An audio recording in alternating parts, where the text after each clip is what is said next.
할렐루야. 하나님의 은혜가 이 시간 우리들 모두에게 임하기를 주의 이름으로 축원합니다. 서로 인사하십시다. 은혜 많이 받읍시다. 인사하십시오. 오늘 말씀의 제목 한번 따라 하실까요? 하나님은 우리를 위해 멋진 내일을 준비하십니다. 아멘. 믿음 되길 바랍니다. 제가 이 교회 부임한 지 7년이 거의 됐습니다. 만 7년, 횟수로는 8년 되는 것 같습니다. 처음 와서 이 교회에 대한 정보가 전혀 없었고 또 이 지역에 대한 정보가 없었기 때문에 저한테는 모든 것이 연구 대상이었습니다. 그래서 교회 자료도 찾아보고 또 최강령 목사님한테 듣기도 하고 또 여러 장로님들한테 여러 오래된 교인들한테 또 심지어는 제 후배 중에서 여기서 목회하는데 이쪽이 고향인 후배들한테도 이야기도 듣고 이렇게 여러 가지로 들었습니다.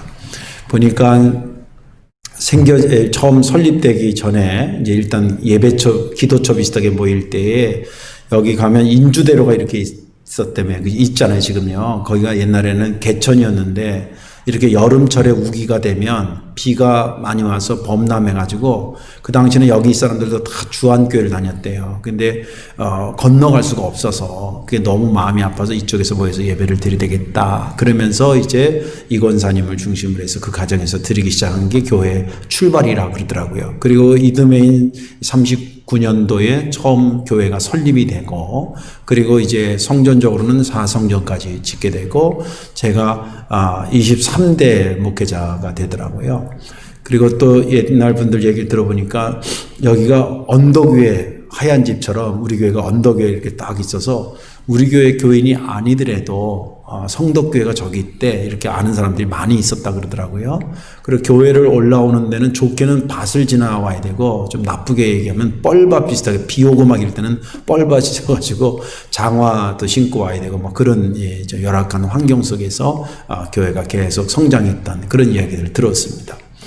그리고 이제 교회 주변에 대한 이야기는 누구한테 들었냐면 제가 와서 보니까 명절이나 또 이렇게 연초 되면 우리 교회에서 교인 중에서 이게 헌신해가지고 쌀을 주한 3동사무소에다가 기증을 하던 전통이 있었더라고요. 그래서 제가 담임이 돼서도 이제 한 번은 가서 인사하는 게 좋겠다. 그래서 가서 기증하고 또 거기 동장님하고 이런 얘기 저런 얘기 했는데 제 기억으로는 첫 번째 동장, 지금 동장이 한 4번인가 바뀌었어요. 한 7, 8년 있는 사이에. 근데 그 첫 번째 동장이 이제 이 주변에 대한 설명을 해주면서 지금 소방본부 지금 개발하려고 다 헐었는데 거기를 그때 당시에 얘기를 하면서 거기랑 우리 성덕교회 중심으로 2군데가 개발 지역으로 이제 그렇게 선정이 됐다가 성덕교회는 이쪽 교회 쪽은 안 하기로 해가지고 폐기되고 이쪽 지금 개발인데 그 당시에는 그냥 집들이 있었는데 소방본부 그쪽에는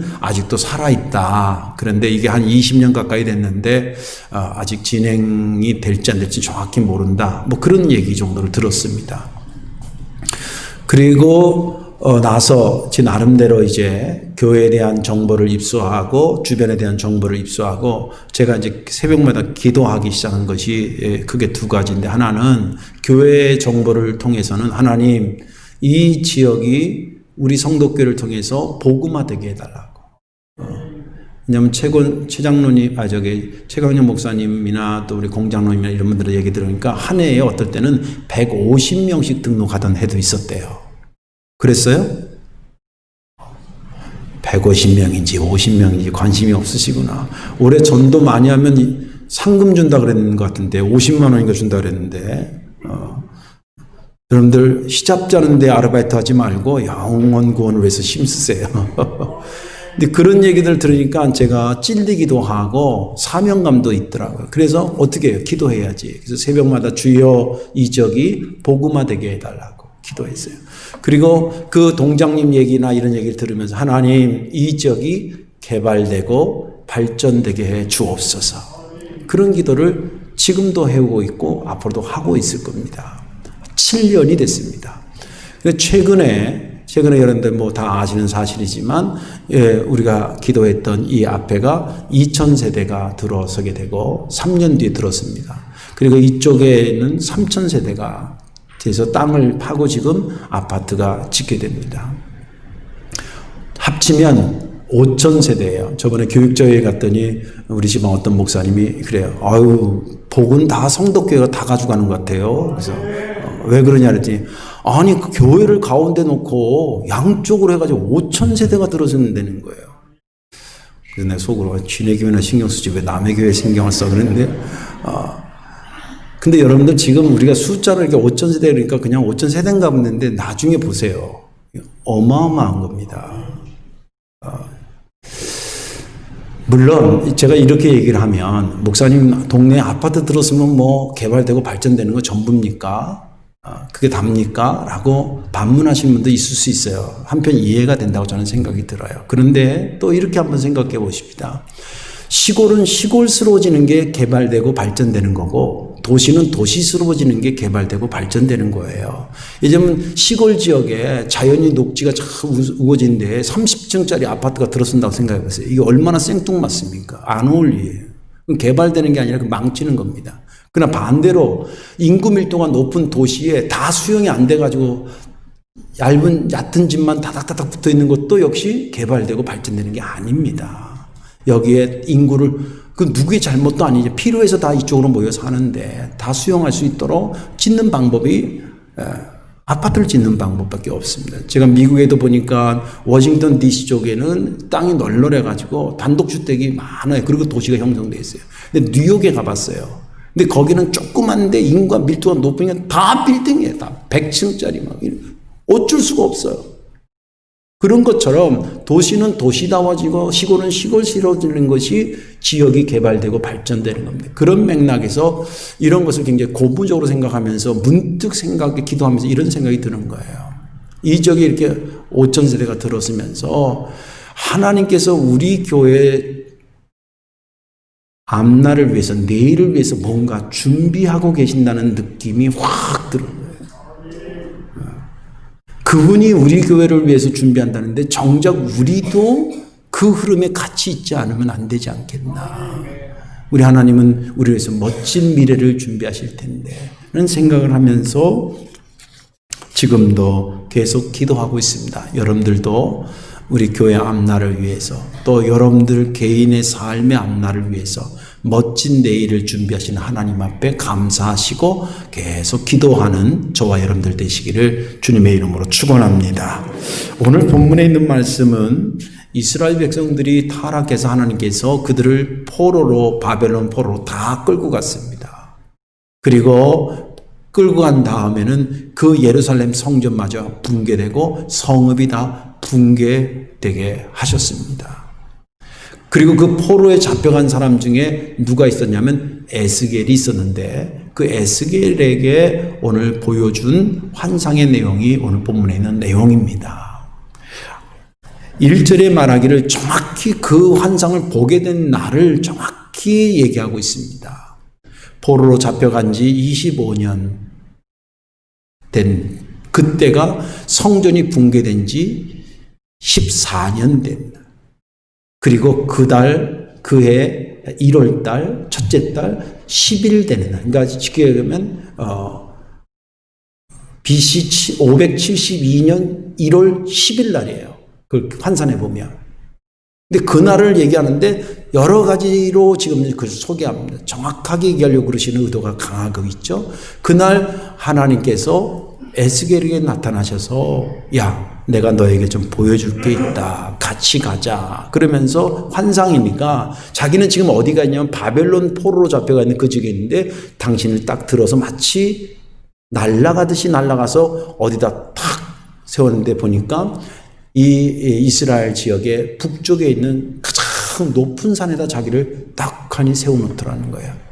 그 에스겔이 이렇게 북쪽이니까 당연히 남쪽을 보게 되지 않겠습니까? 자기 나라 남쪽을 이렇게 보니까 한 성읍이 큰 성읍이 저기 보이는 거예요. 그러더니 또 금방 자기를 들어서 날려가지고 그 성 문 앞에다 탁 갖다 세워놨는데 딱 보니까 뭐가 바짝바짝 빛이 나는데 왜 옛날에 녹그릇 같은 거 우리 할머니들이 지푸라기로 막 이렇게 닦고 나면 바짝바짝 해잖아요. 그런 것처럼 바짝바짝한 사람이 하나 딱 서 있는데 한 손에는 줄자를 갖고 있고 하나는 장대를 갖고 있는 이게 측량 도구입니다. 길이가 얼마나 되는지 그래서 그 사람이 성문에 딱 서 있는 거예요. 그러면서 에스겔한테 뭐라 그러냐면, 야, 내가 지금부터 이 성읍을 너한테 쭉 보여줄 텐데 잘 봐라. 그리고 내가 이것을 쭉 설명할 테니 잘 들어라. 그리고 이 모든 것을 네 마음에 잘 담아둬라. 그래서 네가 다시 네 백성들한테 가서 네가 지금 오늘 보고 듣고 마음에 담은 것을 그대로 얘기해 줘라. 그런 얘기를 하면서 오늘 본문은 끝납니다. 저는 지난 주간에 이 본문을 읽으면서 2절이 은혜가 됐는데요. 하나님의 이상 중에 나를 데리고 이스라엘 땅에 이르러 나를 매우 높은 산 위에 내려 놓으시는데 거기에서 나무로 향하여 성읍 형상 같은 것이 있더라. 이 말씀이 왜 제게 은혜가 됐냐면 지금 이스라엘은 에스겔을 비롯해서 지금 무슨 상태냐면 포로의 상태입니다. 그러니 포로로 된 사람들에게 있어서 가장 초미의 관심사가 뭐겠어요? 우리의 내일은 어떻게 되는가라고 하는 거 아니겠어요? 그죠? 그 초미가 그리고 70년 뒤에 다시 돌아온다 그랬을 때에 이 환상을 본 시점이 약 25년 정도 지났으니까 앞으로 45년이 더 남을 때예요. 남아있을 때입니다. 그러니까 70년에 3분의 1 정도가 지났는데 하나님은 3분의 2가 아직도 남았는데 그 이후에 이스라엘 백성들에게 줄 것을 미리 지금 땡겨다가 에스겔에다가 막 보여주려고 하는 그런 의도를 느끼면서 그게 저에게는 굉장히 은혜가 됐습니다. 그러면서 유추되기를 다시 해석되기를 뭐냐면 만약에 우리가 힘들어서 앞날이 보이지 않는다 그럴 때 정말 우리 앞날이 없는 것과 아니면 우리가 아직 보지 못했지만 하나님이 우리를 위한 멋진 앞날을 지금 준비하고 계신 것일까? 라는 생각을 하면서 후자가 맞다는 생각이 막 믿음으로 끌려갔습니다. 에스겔을 들어서 포로된 상태에서 지금 포로된 상태에서 그가 보는 환상이지만 그 가운데 회복될 것을 보여주셨던 멋진 내일을 준비하셨던 하나님이 우리 교회인들 그런 역사를 안 하고 우리 개인의 삶인데 그런 멋진 내일을 준비하지 않으실까 생각을 하면서 설레기도 하고요. 막 은혜가 됐습니다. 오늘 말씀에 저와 여러분들 은혜 받으시고 우리를 위해서 멋진 내일을 준비하시는 하나님께 감사하시고 그 흐름에 함께 동참하는 복된 주의 자녀들이 되시기를 주의 이름으로 축원합니다. 하나님이 준비하시는 멋진 내일은 어떤 것인가? 하나님이 준비하시는 내일을 왜 멋진 내일이라 그러냐 이 말이에요. 어떤 성격일 것이냐? 첫째는 모두에게 기쁨이 되고 유익이 되는 내일이기 때문에 그렇습니다. 다시 말씀드릴게요. 하나님이 우리를 위해서 내일을 준비하시는데 왜 그 내일이 멋지다 그러냐 이거예요. 왜 그게 멋진 내일이 되느냐? 특징이 어떤 것이기 때문에 그러냐? 첫째는 모두에게 기쁨이 되고 모두에게 유익이 되는 내일이기 때문에 그렇다는 거예요. 오늘 본문에 보면 등장인물이요. 작게는 셋 혹은 넷으로 볼 수, 많게는 넷으로 봅니다. 1절과 2절에는 누가 나타나냐면 하나님과 에스겔이 나타나죠. 등장인물 둘이 나오죠. 그 다음에 3절에 가서는 그 성읍 앞에서 줄자를 가지고 빛나는 그 천사와 같은 사람이 나오는데 그 사람이 세 번째 등장하는 사람입니다. 그리고 4절에 가면 이것을 지금 여기에 나타나진 않았지만 이 보고 들은 것을 갖다가 이스라엘 백성들에게 잘 알려줘라. 그러니까 그들이 나타나진 않았지만 광의적으로 보면 그들까지 여기 등장인물이 되는 겁니다. 그래서 넷으로 본다는 겁니다. 이 네 등장인물이 지금 왜 모여 있냐면 하나님께서 준비한 내일을 보기 위해서 모여 있는 겁니다. 지금 점심 먹으러 모여 있는 것이 아니라 무슨 뭐 구경하려고 영화 보려고 모여 있는 것이 아니라 하나님께서 준비한 멋진 내일을 지금 보기 위해서 하나님도 나와 계시고 에스겔도 나와 있고 그리고 천사도 나와 있고 이스라엘 백성들도 거기에 등장한 것처럼 기록되어 있다는 거예요. 하나님께서 준비한 멋진 내일이 그럼 어떤 내용이었느냐? 그걸 간략하게 먼저 설명하면 이런 겁니다.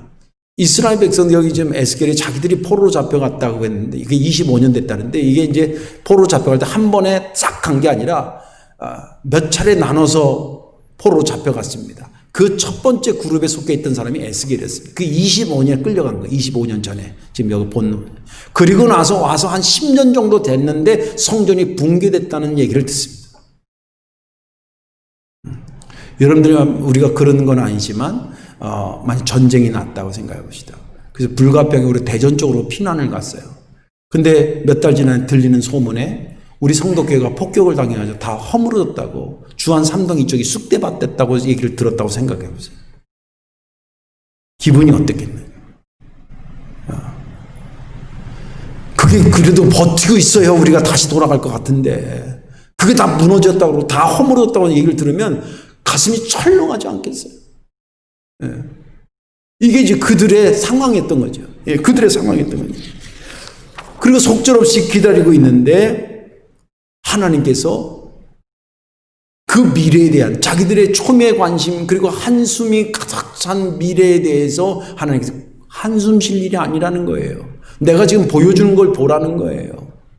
그러면서 제시한 것이 40장부터 에스겔 마지막 48장까지 사실이 이루어져요. 근데 그거 다 읽을 수 없는데 그 내용을 요약하면 이런 겁니다. 아까 말한 건 성전이 붕괴됐는데 성전이 다시 회복될 거를 지어진다는 거예요. 실제 45년 뒤에 수룹바벨 성전을 짓습니다. 물론 그 절차가 더 남아있긴 했었습니다. 성전이 회복되고 거기에 보면 회복된다는 그 40장 넘어서에 보면 제사가 회복되는 예배가 회복되는 것이 나오는데 그것도 그 성벽을 쭉 돌면서 예루살렘 성전이 성벽 그 도시가 회복되는 거 그 안으로 들어가서 성전이 회복되는 거 거기서 제사가 다시 회복되는 거 거기에 또 성소와 지성소가 만들어지는 거 제사장들이 머물러 있는 거 번제단이 만들어지는 거 이런 것들이 쫙 그 사람들이 막 몰려드는 거 이거까지 보여준 게 48장까지거든요.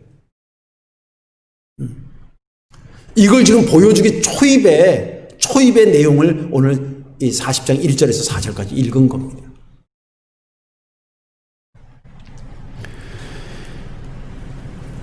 그런데 여기서 진짜 중요한 내용이 있습니다. 하나님의 내일 준비하신 내일을 왜 멋진 거라 그러냐면 이 회복되는 모든 것이 여기 등장인물 넷이 다 좋아하고 다 기뻐하고 다 유익하게 생각하는 거예요. 그런데 어떤 일은 그게 됐는데 그 사람한테는 기쁜데 상대방한테는 별로 안 기쁜 일이 있을 수도 있어요. 나한테는 잘 됐다는데 저 사람한테는 안 된 일일 수도 있어요. 그러나 하나님이 준비하신 내일이 멋진 것은 그 준비한 내용이 하나님에게도 좋고 천사에게도 좋고 그것을 보는 에스겔한테도 좋고 그것을 들은 이스라엘 백성에게도 좋았다는 거예요. 보십시다. 하나님께서 야단은 쳤어도 그래서 포로로 잡혀가긴 했어도 하나님 마음이 편했겠냐고요. 당신의 자식들을 그렇게 하셨는데 내가 일부 예배 때 학생들 몇 왔길래 그랬어요.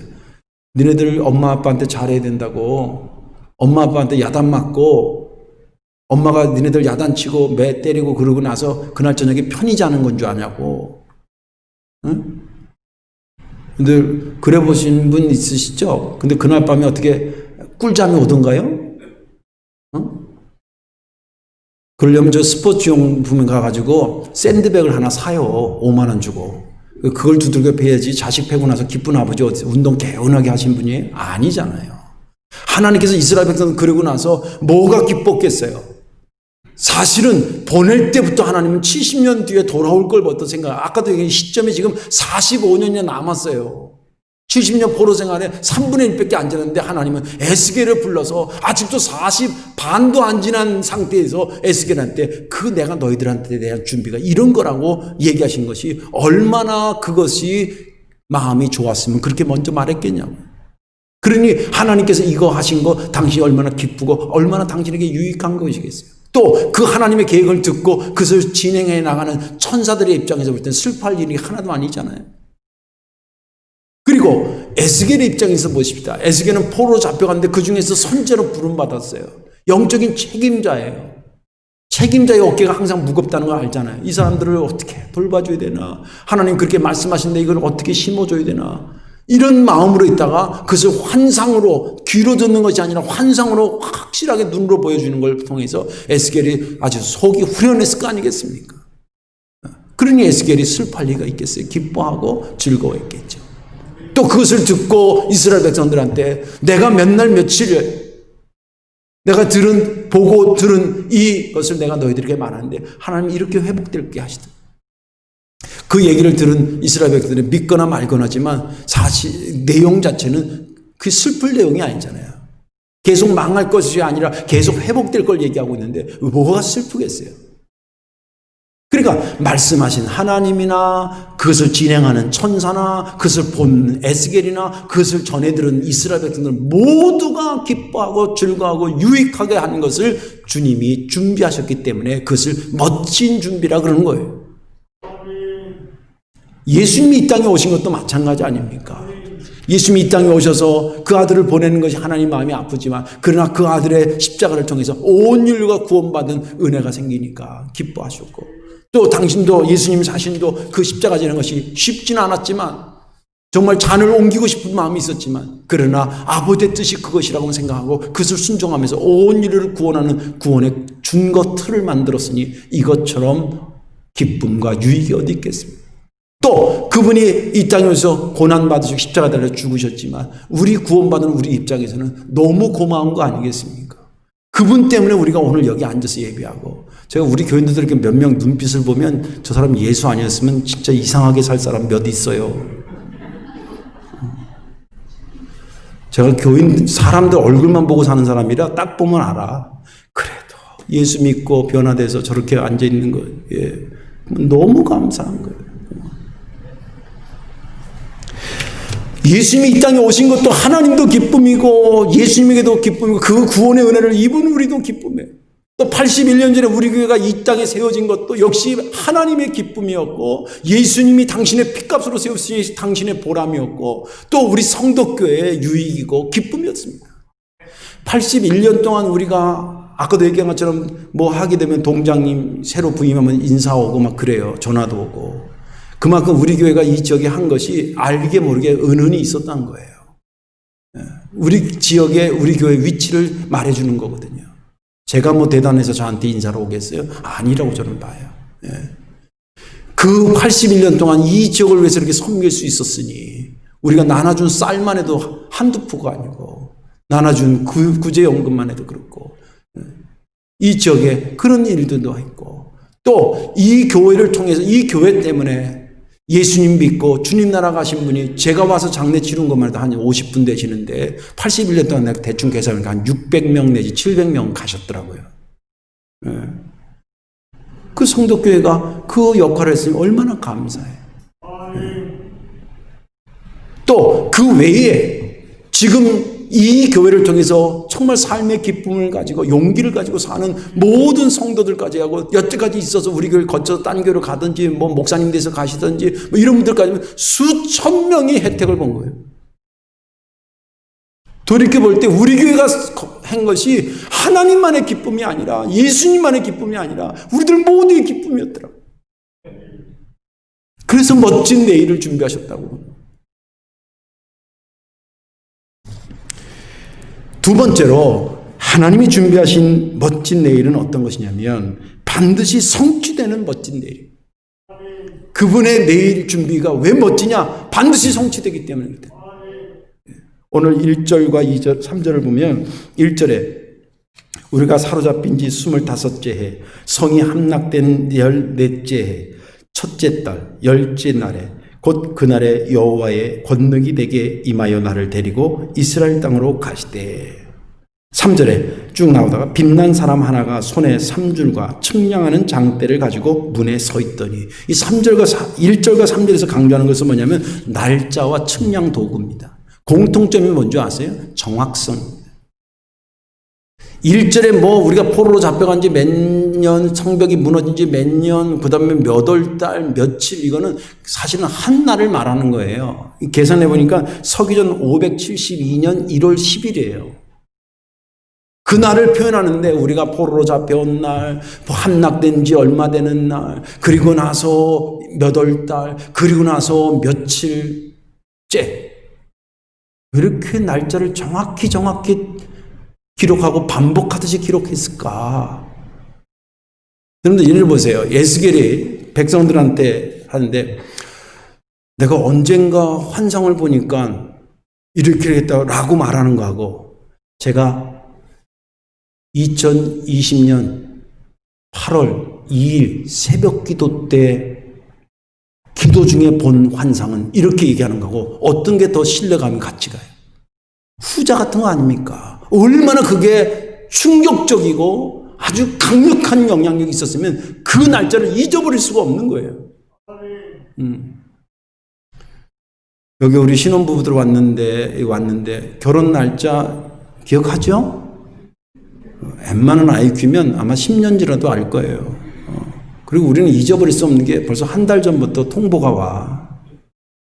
언제가 결혼 기념일이라고. 여러분들 왜 우리가 숫자 여러 가지가 있는데 왜 그 숫자를 못 잊는 겁니까? 나에게 굉장히 중요한 이벤트였기 때문에 그래요. 사건이었기 때문에 그래요.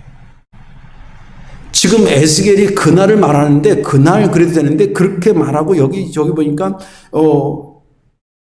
곧 그날에 날짜도 쭉 얘기하는데 곧 그날에 다시 한번 쐐기를 박아요. 그리고 측량한 것도 왜 두 개나 줄로 재고 장대로 하고 이런 걸 다 한다는 것은 그냥 대충 이렇게 생겼다가 아니라 정확히 이렇게 생기고 이렇게 되고 높이는 얼마고 폭은 얼마고 길이는 얼마고 뭐 위치는 어디 있고 정확하게 알려주기 위해서 하는 거예요. 왜 그랬을까요? 왜 이렇게 정확하게 얘기합니까? 이 내용은 반드시 때가 되면 성취된다라고 하는 것을 문학적으로 표현한 거예요. 왜 우리도 누구한테 뭐 얘기 들 때, 그 얼마나 돼요? 아니, 뭐, 이만큼 될걸? 이런 거 하고, 그거 70cm이고요. 그 높이가 40cm에 이렇게 말하는 사람은 어떤 사람이 더 신뢰가 가요?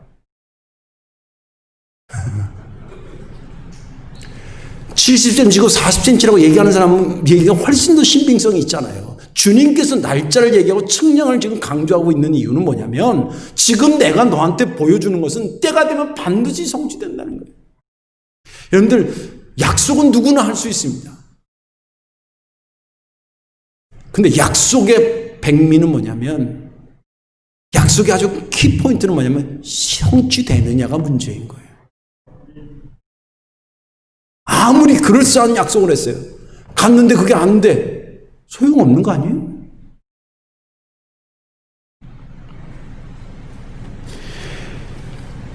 하나님께서 그 에스겔한테 그 날짜와 이런 것들을 쭉 하는데 하나님 그 일이 이제 준비됐는데 하나님과 그 일을 진행할 천사는 이건 100% 확신하고 있는 거예요. 본인 일이고 자기가 하나님을 알게 돼. 근데 문제는 그걸 본 에스겔이나 그것을 전달해서 들을 이스라엘 백성들 이 사람들도 하나님과 천사처럼 확실하게 그건 성취된다는 것을 소유해야 되는데 이게 퀘스천이라는 거예요.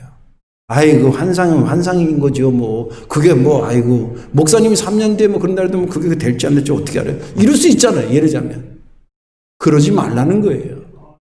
에스겔도 그렇고 그것을 전달받을 이스라엘 백성도 이건 확실히 되는 걸 알으라는 거예요. 사실은요 신학적으로나 성경적으로 볼 때 하나님의 약속은 반드시 성취되게 돼 있어요. 그게 하나님이에요. 성경이 첫째는 성경이 그것을 말해주고 있는데 예레미야 33장 2절에 이런 말을 쓰였습니다. 이를 행하시는 여호와 그것을 만들며 성취하시는 여호와 그의 이름을 여호와라 하는 이가 이르시되 여기 보니까 하나님이 일하시는 분이고 그것을 계획하시는 분인데 그 하나님은 뭐예요? 반드시 성취하시는 분이시죠. 제 말이 아니라 하나님의 말씀입니다. 또 솔로몬이 성전을 짓고 봉헌식하면서 그가 이렇게 고백합니다. 주의 입으로 말씀하신 것을 손으로 이루심이 오늘과 같으니이다. 이게 무슨 말이냐면 입으로 말한 걸 손으로 이뤘다는 게 뭐냐면 솔로몬 성전을 짓겠다고 솔로몬이 직접 들은 게 아니에요. 하나님한테요. 아버지 다윗이 들었어요. 다윗이 이제 성전 지으니까 안 된다, 너는 안 된다. 네 아들 때 내가 짓게 할게. 그래가지고 다윗이 알겠다 그러고 솔로몬이 잘할 때 야 너를 통해서 하나님께서 성전을 짓게 하실 거야. 그 얘기를 수없이 들었거든요. 그래서 자기가 귀로 들은 것이 7년 동안 성전을 지어서 완공하고 나서 야 하나님이 정말 입으로 하신 말씀을 반드시 손으로 이루시는 분이구나라는 것을 확신하게 돼서 고백한 내용이에요. 또 성경이라고 하는 것이 구약과 신약의 약속과 약속으로 이루어진 것이 성경 아닙니까? 약속의 포인트는 아까 말한 거 성취되느냐가 문제인 거예요. 또 하나님의 속성상 성취는 반드시 되도록 되어 있습니다. 왜냐하면 하나님은 거짓말을 못하시는 분이에요. 믿음 되시기 바랍니다. 할까 안 할까를 고민하지만 한다고 해놓고선 나는 안 할게 이렇게 뒷공문이 내는 분이 아니에요. 그래서 하나님의 약속은 반드시 성취되게 돼요. 또 하나님의 능력적인 관점에서 약속은 성취될 수밖에 없어요. 약속을 성취하지 못하는 경우에 사람이 두 부류예요. 제가 보니까 하나는 아예 기질이 잘 성취를 안 하는 기질이 있어. 그냥 막 약속 남발하고 때 되면 이거 미안했는데 이러는 기질이 있어요. 그런 반면에 정직하고 강직하고 성실한데도 약속을 못 지키는 경우도 봤어요. 왜 그럴까 가만히 보니까 그때 됐는데 그거를 해줄 만한 능력이 안 되더라고요. 정말 해준다고 그랬는데 안 되는 거예요. 그때가 됐는데.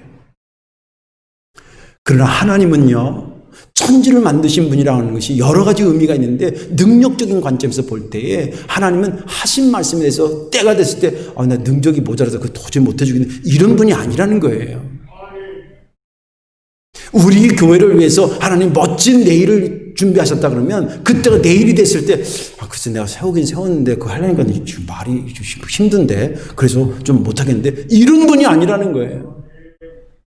우리가 믿는 하나님에 대해서 제가 억지로 말하고 내 생각으로 말하는 게 아니라 성경이 지금 이걸 다 말해주는 거예요. 성경에서 그렇게 말하고 그분의 속성이 그렇게 말하고 그분의 능력이 그것을 말하는 거예요.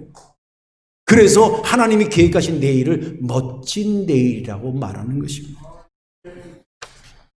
에스겔에게 하나님께서 그런 멋진 내일을 준비하셨다면 왜 우리 성도교를 위해서 여러분들을 위한 하나님의 멋진 내일은 없을까요?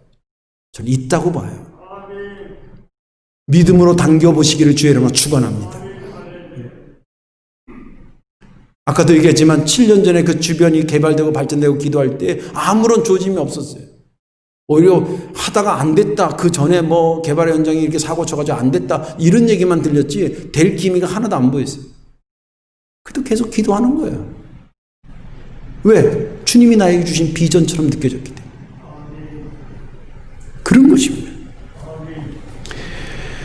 여러분들 말씀을 듣는 가운데나 혹은 기도 중에 이게 하나님이 나를 위해서 뭔가 계획 가지신 것 같은데 느낌이 딱 드는 것들이 있어요. 그러면 그거 놓치지 마십시오. 메모를 해놓든지 머리로 기억하든지 기도하십시오. 때가 되면 주께서 이루실 줄로 믿습니다. 이제 말씀을 정리합니다.